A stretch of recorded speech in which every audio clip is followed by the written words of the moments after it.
Preparation এটাই ছিল যে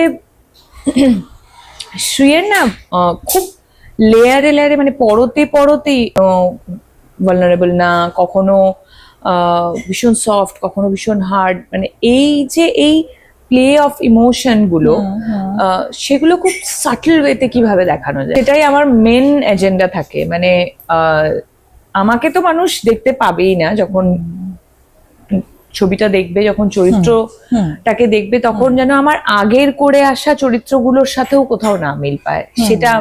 সেটা খুবই ডিফিকাল্ট হয়, কারণ সেম মুখ, সেম হাসি, সেম কান্না, সবারই সাইকোলজি গুলো আলাদা, সবারই জার্নি গুলো আলাদা।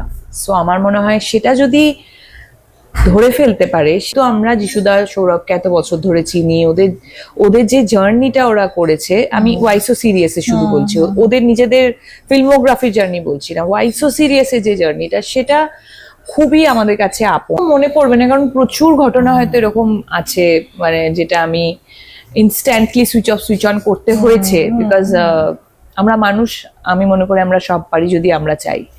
সো হয়তো এরকম প্রচুর ঘটনা ঘটেছে, এক্ষুনি আমি নির্দিষ্ট কোনো ঘটনার কথা বলতে পারবো না। ছবিটার কথাই মনে পড়ছে। তাছাড়াও আমি অভিমান বলবো যে অভিমান খুব মিষ্টি একটা অনুভূতি, খুবই পার্সোনাল একটা অনুভূতি, এবং খুব পার্সোনাল, খুব কাছের একটা মানুষের সাথেই দেখানো যায়, যে তোমার ওই অনুভূতিটাকে রেসপেক্ট করবে, যে যার প্রতি তুমি ডিপেন্ড করো, যে যাকে তুমি দেখাতে পারবে, সেই সাহসটা তোমাকে দেয় যে হ্যাঁ, তুমি আমার উপর অভিমান করতে পারো, আমি তোমার মান ভাঙাবো। এই ছবিটা থেকে আমার আর একটা পাওয়া, মানে সমৃদ্ধ করেছে বলতে পারো, সেটা হচ্ছে বুম্বাদার সাথে কাজ করা।